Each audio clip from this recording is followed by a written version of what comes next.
Hello, I am Nathan Larew. I am the Assistant Chief of Newburgh Volunteer Fire Department, and when I am not serving our community as a firefighter, you can find me out here at Three Guys Fitness running my business. And just as important as learning and reading books is to our brains, an active lifestyle is beneficial to our bodies. And in today's book, we're going to be reading about a very active little monkey. So come along with me and let's start our book. We are going to be reading Curious George by Margaret and H.A. Ray. This is George. He lived in Africa. He was very happy, but he had one fault. He was too curious. One day George saw a man. He had a large yellow straw hat. The man saw George too. What a nice little monkey, he thought. I would like to take him home with me. The man put his hat on the ground, and of course George was curious. He came down from the tree to look at the large yellow hat. The hat had been on the man's head. George thought it would be nice to have on his own head. He picked it up and put it on. The hat covered George's head. He couldn't see. The man picked him up quickly and popped him into a bag. George was caught. The man with the big yellow hat put George into a little boat, and a sailor rowed them both across the water to a big ship. George was sad, but he was still a little curious. On the big ship, things began to happen. The man took off the bag. George sat on a little stool, and the man said, George, I'm going to take you to a big zoo in a big city. You will like it there. Now run along and play, but don't get into trouble. George promised to be good, but it's easy for little monkeys to forget. On the deck, he found some seagulls. He wondered how they could fly. He was very curious. Finally, he had to try. It looked easy, but oh, what happened?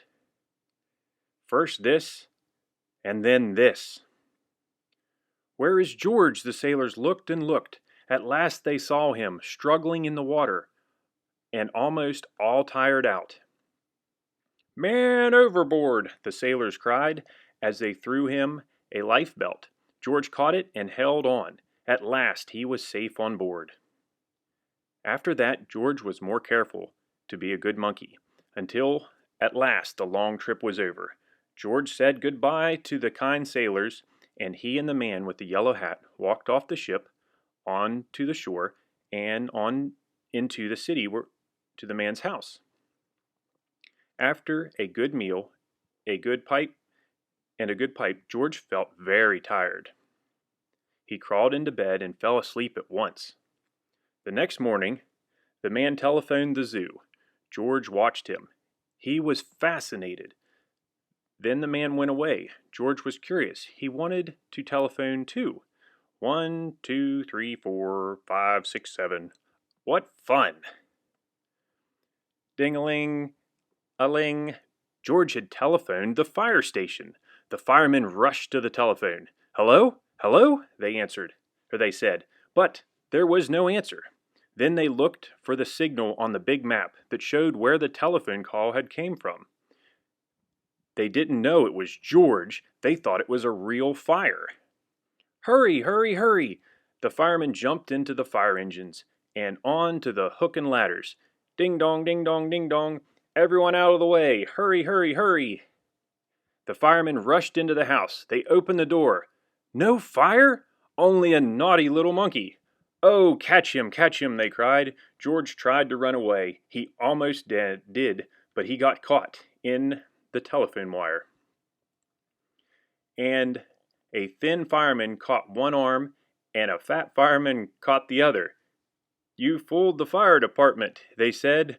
We will have to shut you up where you cannot do it any more, or where you can't do any more harm. They took him away and shut him in prison. George wanted to get out. He climbed up to the window to try the bars. Just then, the watchman came in. He got on the wooden bench to catch George, but the watchman was too big and heavy. The bed tipped up, the watchman fell over, and quick as lightning, George ran out through the open door. He hurried through the building and out onto the roof, and then he was lucky to be a monkey. Out he walked on the telephone wires. Quickly and quietly over the guard's head George walked. He was free.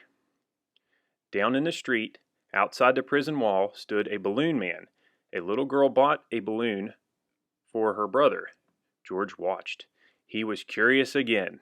He felt he must have a bright red balloon. He reached over and tried to help himself. But instead of one balloon, the whole bunch broke loose. In an instant, the wind whisked them all away, and with them went George, holding tight with both hands. Up, up he sailed, higher and higher. The houses looked like tiny toy houses, and the people like dolls. George was frightened. He held on very tight. At first the wind blew in great gusts. Then it quieted. Finally it stopped blowing altogether. George was very tired. Down, down he went. Bump! On the top of a traffic light. Everyone was surprised. The traffic got all mixed up. George didn't know what to do. And then he heard someone call, "George!" He looked down and saw his friend, the man with the big yellow hat. George was very happy. The man was happy too. George slid down the post, and the man with the big yellow hat put him under his arm. Then he paid the balloon man for all the balloons. And then George and the man climbed into the car, and at last away they went. To the zoo. What a nice place for George to live. The end. I hope you enjoyed reading Curious George with me. It was always one of my favorite books as a kid. Thank you for joining us during story time. Have a wonderful day.